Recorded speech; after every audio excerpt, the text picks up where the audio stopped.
What's up mga biyeros? Kakarating ko lang ng bahay. May surprise tayo kay Mahal. Ipaprank natin siya. So hindi niya alam na maaga ako nakauwi. Ito, may mga binili ako para sa kanya.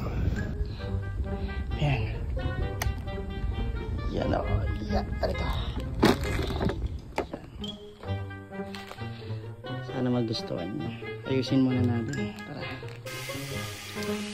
Lagay natin dito yung ventilator para dito. Kailangan di siya makahalata. Tapos mamaya ipaprank natin siya kasi ang alam nga niya alas 6 pa yung labasan ko, alas 5. Ipaprank ko siya na may iterfix akong iba. Nasabihin ko na palabas na ako magpunta na ako. Right, para magmadali siya umuwi.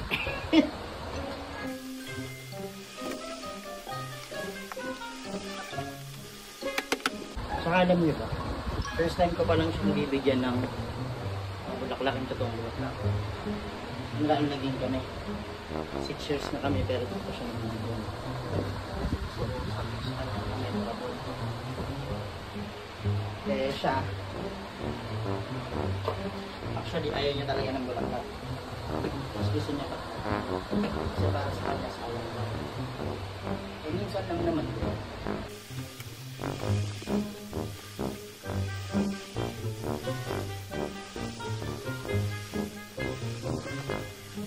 Baka mga 4:30 kasi or alas 5.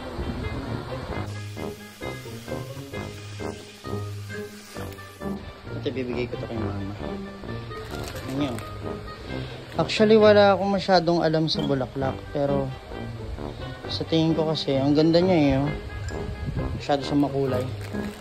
So nagre-represent ng aming love story.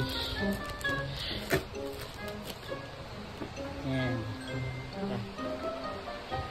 Surprise! So yun, tapos na tayo maligo. Tapos na tayo bihis. So sa tingin ko naman okay na yung mga bibigay natin kay Mahal. Ngayon, ang gagawin natin yung message naman natin siya. Na kunwari nga, may ka-message tayong iba.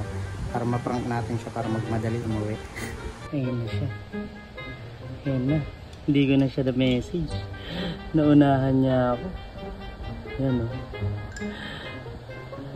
Gulat siya, nandyan yung motor ko. Hindi natin ka na magiging reaction.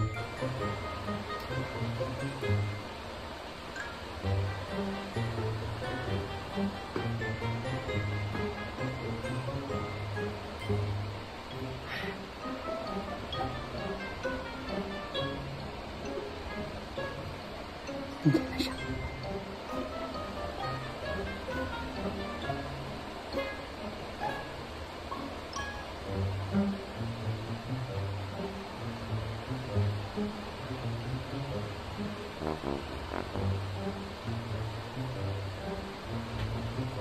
Happy Valentine's!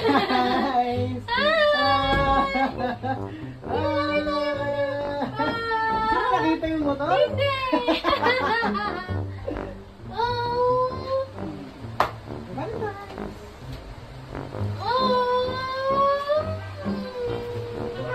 Mainit. Ha?